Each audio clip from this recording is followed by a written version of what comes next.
Welcome to another episode of Sales with Jay and Ron. What was our So what's what's our catchphrase? today's topic?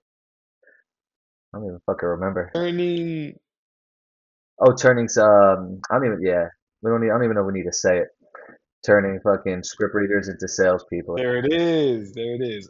Yeah. So today we're going to talk about I guess the change that we've done in sales from last year, which is the three offers and 90% offer rate on everyone that hits our line, right?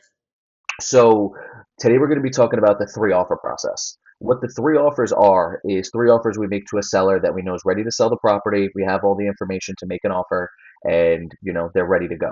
So the three offers are a cash as is offer where we purchase the property the way it is. If they don't have to make any repairs, press the easy button, right? That's usually what people know from an investor. The other two options are a little bit more creative. One of them is a hybrid between a novation, which is basically you offering to list the property for them and find a partner on the market for getting them a little bit more money than cash. And then the other version of that is if they're not open to listing it, then you give them a creative offer where you could buy their house over time or subject to the property. And for anybody more high level, do a subject to or a seller finance deal for the property. So that's offer number two. So number two being that's the creative offer, so that's going to be dependent on the seller situation, I assume. Yes, and you're always going to start with number one, which is your bread and butter. For us, it's cash because we want to purchase the properties and either wholesale them or flip it. So it really depends on your exit strategy as well. And then the third offer, since we have licensed realtors on our team and partner up with other realtors in certain states, we always make an as is listing offer or a traditional listing offer for what we think the house could sell for on the market. And the reason why we bring those three offers to the table is one, because people want the power to choose. When you give someone an opportunity to choose something, they don't feel like it's a yes or no and it's fight or flight for them. Like, oh, wait, if I don't want to do this, they don't want to talk to me. No, I'm going to give you three options. And even if those don't work, we'll still help you. But now they get to choose from the three. And they might not choose any of them. And at least now you brought a different value than another investor, which is only coming with cash and walking away.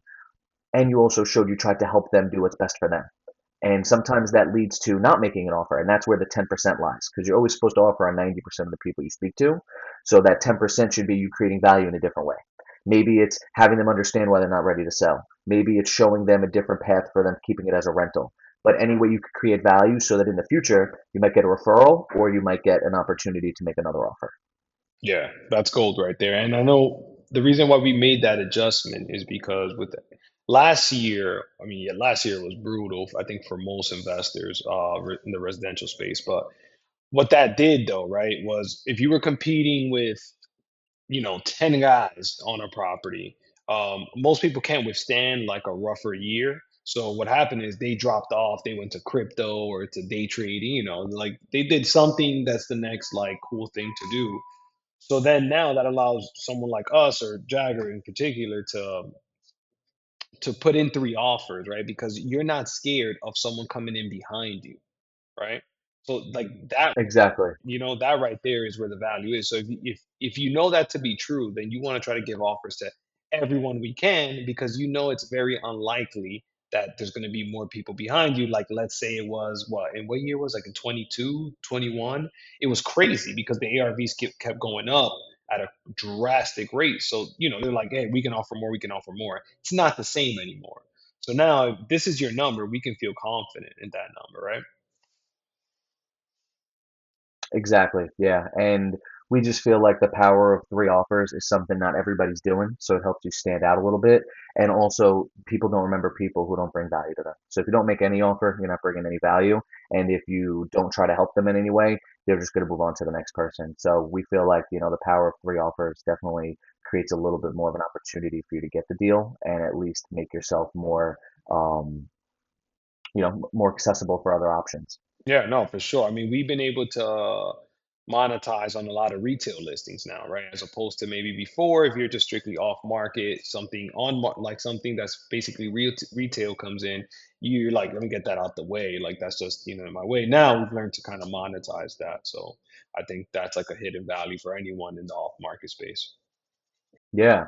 And if anybody, has any tips or questions, regarding three offers, feel free to leave a comment and don't forget to subscribe. Yep. Bye, guys.